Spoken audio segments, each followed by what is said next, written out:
Boa tarde a todos do primeiro ano ensino médio tarde.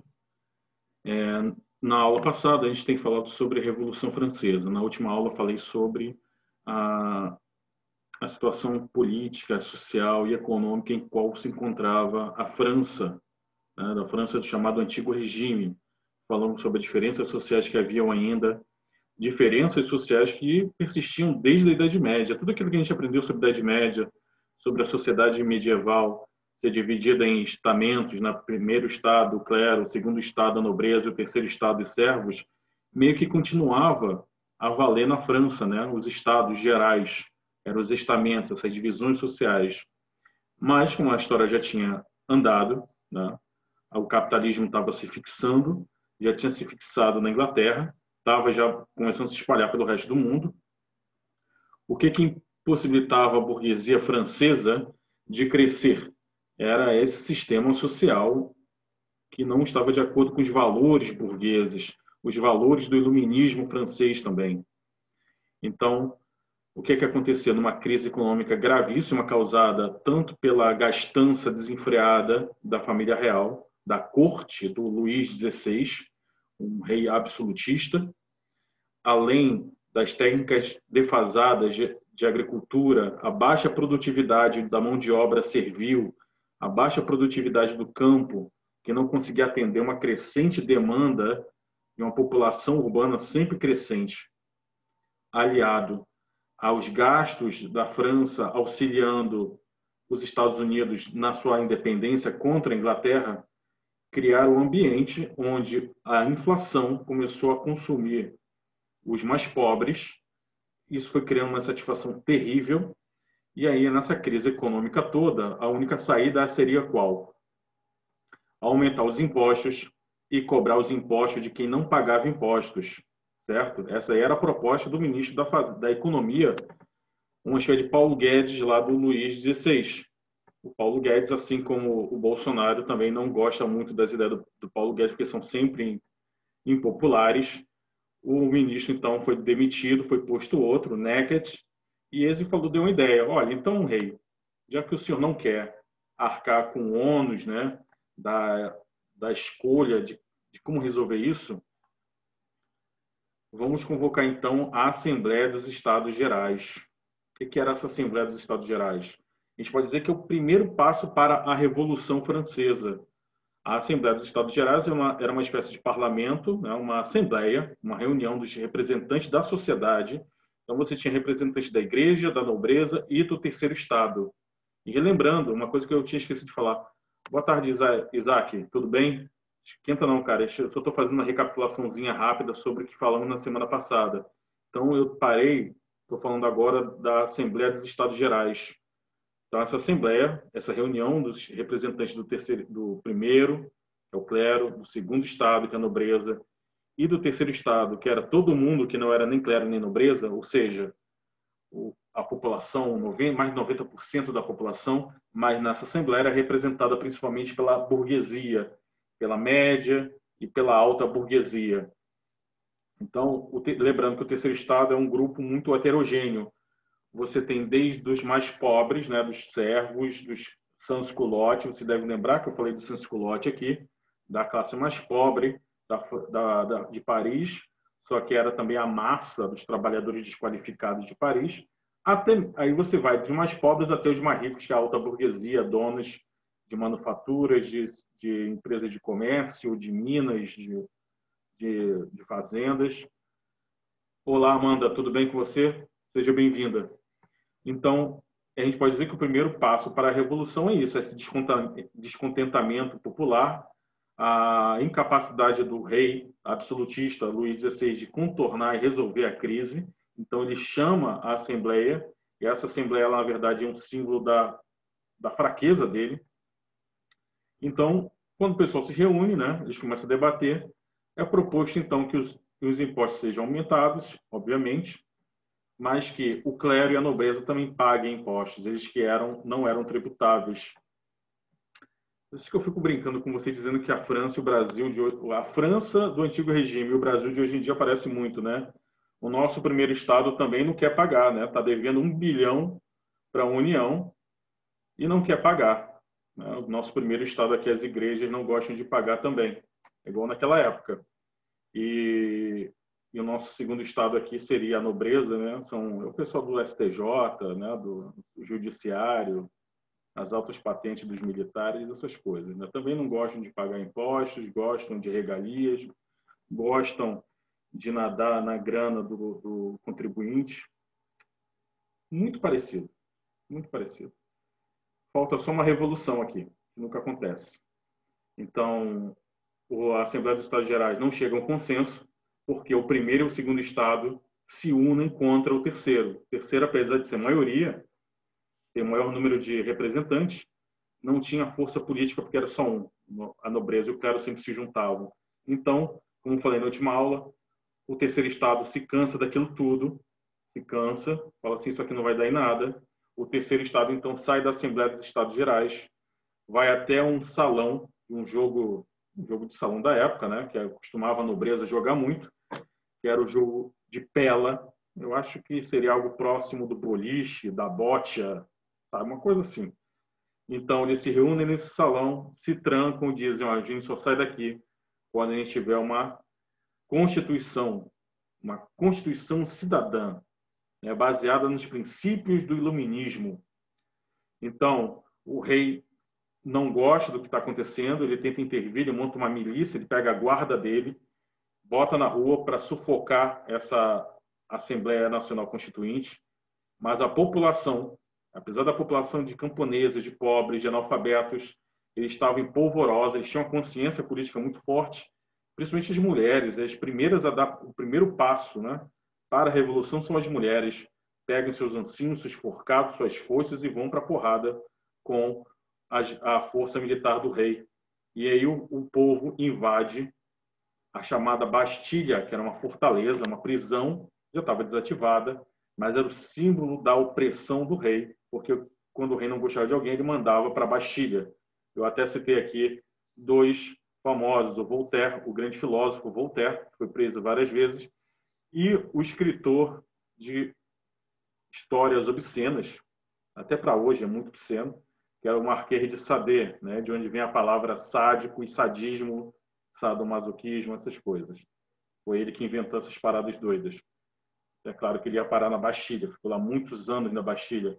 O povo invade, então, essa prisão, rouba as armas, e aí esse é o passo mais importante da história contemporânea, porque marca o fim da Idade Moderna, marca o fim de uma sociedade e dá início a uma nova sociedade, uma nova era, de tão importante, tão ou mais importante que a queda do Império Romano Ocidental, tão ou mais importante quanto a tomada de Constantinopla, é a tomada da Bastilha em 14 de julho de 1789. Até hoje é o grande feriado da França, o feriado mais importante. E eu acho que todos nós, que somos republicanos, né, somos democracias, repúblicas, deveríamos também apoiar a Revolução Francesa e comemorar a Revolução Francesa. Então, no mesmo ano, um pouco mais tarde, no mês seguinte, 26 de agosto de 1789, essa Assembleia Nacional Constituinte, ela escreve uma Constituição, um conjunto de leis baseado então nos princípios do iluminismo, que acabava com aqueles privilégios de nascimento do antigo regime, acabava com a servidão. A primeira coisa também, eles libertaram os escravos das suas colônias na América, né? Talvez a primeira abolição da escravatura seja com a Revolução Francesa, muito antes de qualquer outro país aqui da América. Eles abolem a servidão e aí então eles escrevem a Declaração dos Direitos do Homem e do Cidadão, que hoje em dia na ONU você tem a Declaração Universal do Homem, mas ela é baseada principalmente na Declaração dos Direitos do Homem e do Cidadão da Revolução Francesa. Eu falei também que, nas aulas anteriores, sobre a independência das 13 colônias inglesas da América do Norte, né, os Estados Unidos, que também a Constituição deles é inspirada no Iluminismo e também tem certos pontos convergentes aqui.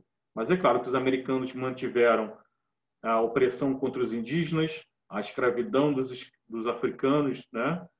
Manteve tudo isso que um pouco tem a ver com o iluminismo, mas também foram inspirados. Então, aqui é uma coisa mais radical, é uma coisa mais substanciosa para os direitos do homem, os direitos humanos. Então, quais são esses direitos? Diz o seguinte: todos os homens nascem e devem permanecer livres. Todos os homens são iguais perante a lei. Todos eles têm os mesmos direitos. Só pode haver diferença social se for no bem-estar da sociedade, no interesse coletivo. E a política ela deve ser norteada na conservação disso, né? O que é o poder? Por que legitima um governante? O que legitima nossos representantes políticos? É que se eles observam esses direitos, direito à liberdade, à propriedade. Nós vimos lá sobre o iluminismo que alguns iluministas, como o Jean-Jacques Rousseau, era contra a propriedade. Se você pegar hoje em dia o pessoal da esquerda, né, comunistas, socialistas, o MST, o Boulos, são contra a propriedade privada, né? Porque ela seria, então, a origem da desigualdade, da injustiça, das guerras, de tudo. Isso é uma tradição que vem do Rousseau e depois continuou com os socialistas, né? Mas a propriedade aqui, o direito à propriedade é uma novidade. Você deve lembrar que os camponeses não tinham propriedade. Muitos deles, a maioria deles, eram servos, não podiam ter terras, né? Mas agora o direito à propriedade e também a segurança à propriedade.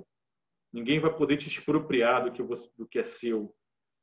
A segurança também, o governo, nossos representantes têm que assegurar o bem-estar da população, seja protegendo o país contra invasores, seja estabelecendo uma polícia, ou seja, mantendo a dignidade e a segurança das pessoas e também garantir o direito à resistência contra a opressão. Então, o povo, assim como o povo americano viu que tinha direito de se rebelar contra a monarquia inglesa, o povo francês também diz: olha, a gente tem o direito, caso quem estiver no poder abusar do poder, nós temos o direito a resistir contra a opressão. Então, ser soberano, aí nasce também várias noções, gente. E não é somente isso. É tudo que chamamos hoje de idade moderna, né, de idade contemporânea, nasce com a Revolução Francesa. Quando a gente fala assim, Brasil é um Estado soberano, ou seja, nenhum outro país do mundo, nenhuma outra instituição do mundo pode intervir na política, nas escolhas do povo brasileiro. Que o Estado brasileiro, que o governo brasileiro, por mais estúpido que seja, decidir, os outros países ao redor têm que respeitar. É claro, contra direitos humanos, como a gente viu aqui, eles podem, então, até mesmo, em casos muito graves, né, a comunidade internacional pode tomar sanções contra determinado país. Mas o que garante a soberania? É a identidade com a nação, ou seja, com um grupo de pessoas que se consideram pertencentes a esse grupo, né? Esse grupo que tem valores comuns, ideais comuns, folclore, costumes, língua comum, tudo isso forma uma nação. É o povo, né? É o povo que se identifica com o governo, que se identifica com a terra. Isso é a nação. É ela que legitima. Não é como antigamente no antigo regime, que o francês ele não se considerava francês, como cidadão francês. No antigo regime, ele se considerava súdito do rei da França. É uma coisa muito diferente. A sua lealdade não é com a nação francesa, com o povo francês, com um país. Não é uma questão patriótica. A questão era você ser fiel, leal ao rei, não importa o que ele fizesse. Tá claro isso, gente? Essa diferença entre cidadania e súdito, né? O cidadão, ele tem direitos e deveres. E ele deve jurar lealdade à Constituição, deve jurar lealdade à nação. Já no antigo regime, não. Todo mundo era súdito do rei. O rei que encarnava o Estado e a identidade nacional era o rei. Mas aqui está dizendo o quê? Que não é mais o rei, é o povo, é a nação, acima de tudo. Então, o que é liberdade para esses caras aqui? Quando a gente fala, será que nós somos livres? eu entendo que nós somos um pouco, nós temos um nível de liberdade. A gente não pode ser 100% livre, né? Imagina só se todos nós fôssemos 100% livres, ou seja, pudéssemos fazer tudo aquilo que está no nosso cérebro, da vontade, nossos instintos, a gente vai lá e faz. Seria um caos a sociedade. Então, aqui a liberdade é fazer tudo que não prejudique o outro e que está embasado na Constituição, ou seja, na lei, tá? Então, liberdade, igualdade e fraternidade. Não esqueçam, se eu colocar na prova assim, quais são os 3 lemas da Revolução Francesa: a liberdade, igualdade e a fraternidade. Todos os homens nascem e devem continuar livres, não podem ser explorados, não podem ser escravizados, não podem ser forçados a trabalhar. Todos devem ser iguais perante a lei, não importa se você é o rei, se você é um nobre, se você é um bispo, se você é um burguês. Todos, na teoria, é claro, infelizmente a gente não vê isso acontecer, devem ser iguais perante a lei.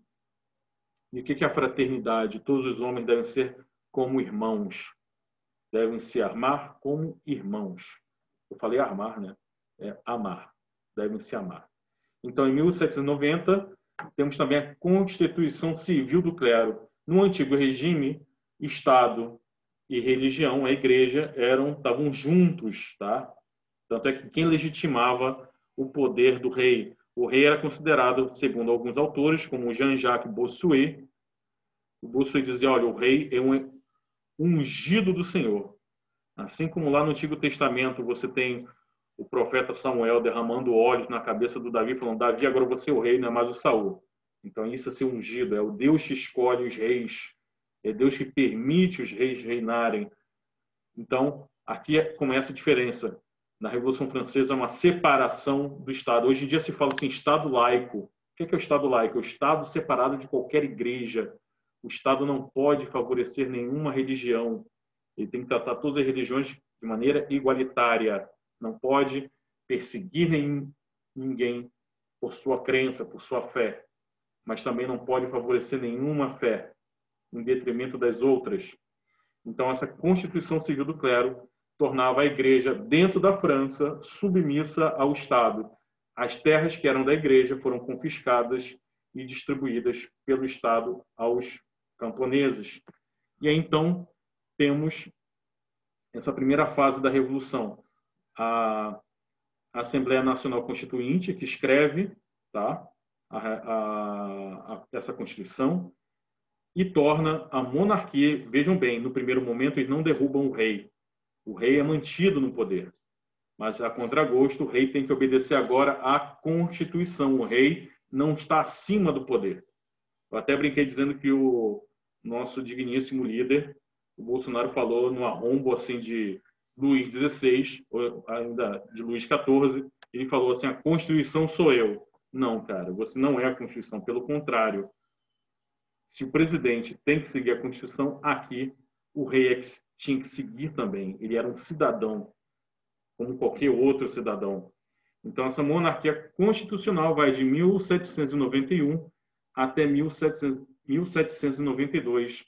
Interessante que, a princípio, né, a burguesia, que era muito revolucionária, que liderou a Revolução Francesa, ela começa a se tornar conservadora. Ela não quer que os mais pobres atuem na política, tenham muitos direitos. Vejam bem, né? Olha como muda.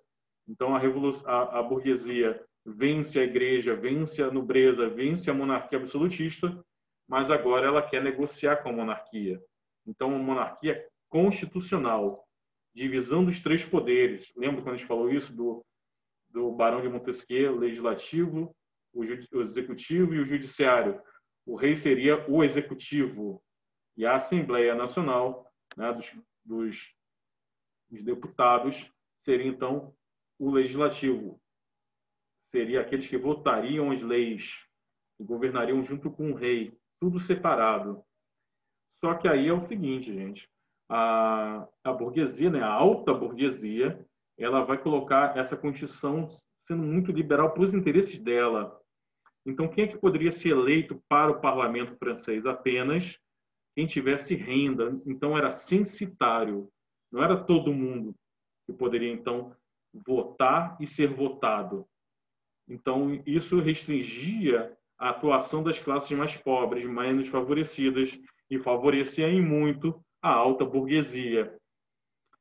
Nesse meio tempo, nós temos o grande terror, né, que é os nobres e a igreja, muitos nobres, muitos clérigos, fugindo da França, com medo da Revolução, porque muitos castelos foram tomados, saqueados, muitos nobres, né, foram mortos, muitos membros da igreja também foram mortos, as igrejas foram fechadas, botavam fogo em conventos, enforcavam padres, porque a raiva do povo era muito grande contra os seus opressores. Então, muita gente fugiu da França, fugiu principalmente para a Áustria e para a Prússia, duas potências, na época, absolutistas ainda. E esses povos, né, esses países ao redor da França, como Inglaterra, Espanha, Rússia, Prússia, Áustria, tinham medo que essa revolução se espalhasse pela Europa inteira e que acontecesse a mesma coisa. Então, o que esses países fazem? Eles tentam invadir a França. Então, o rei, mesmo que ele tenha aceitado, né, contra a sua vontade, essa monarquia constitucional, ele ainda sonhava em voltar a ser o reizinho absolutista que ele era. E o que ele faz, então? Ele planeja uma fuga.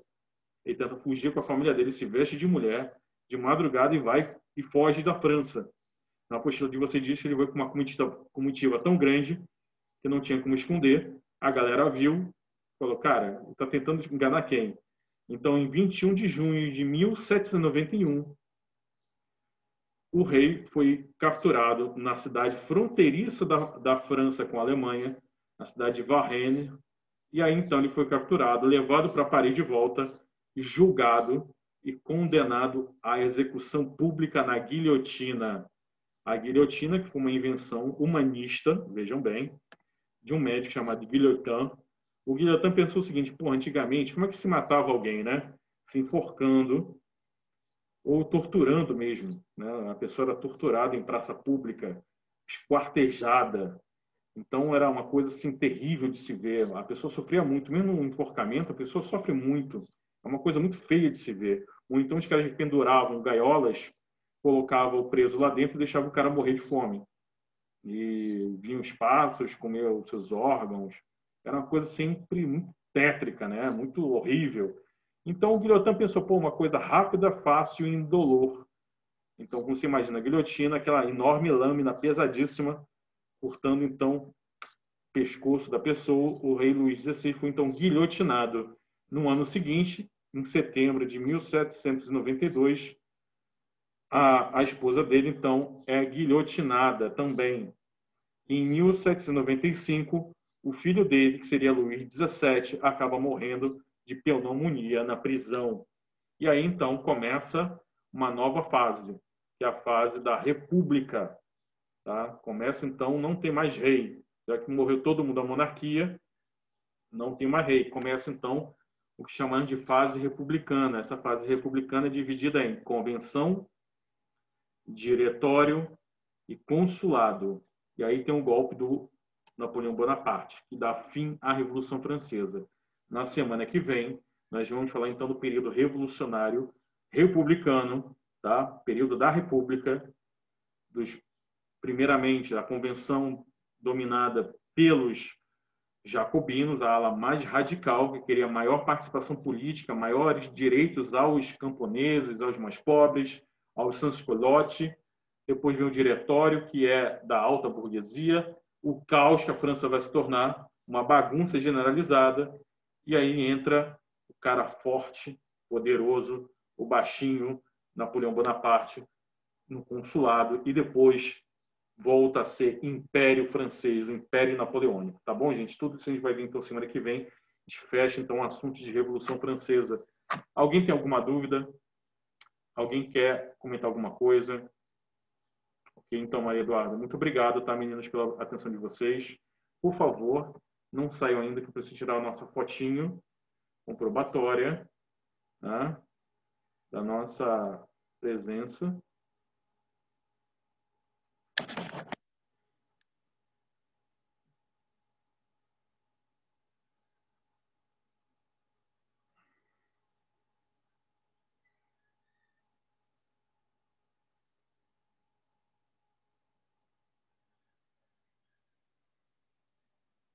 Muito obrigado pela atenção de vocês, gente. Tenham uma excelente semana, tá? Descansem.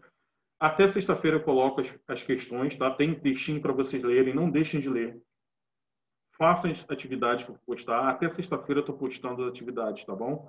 Uma bateria com 10 questões sobre a Revolução Francesa. Tá bom, gente? Muito obrigado pela atenção de vocês. Até a próxima.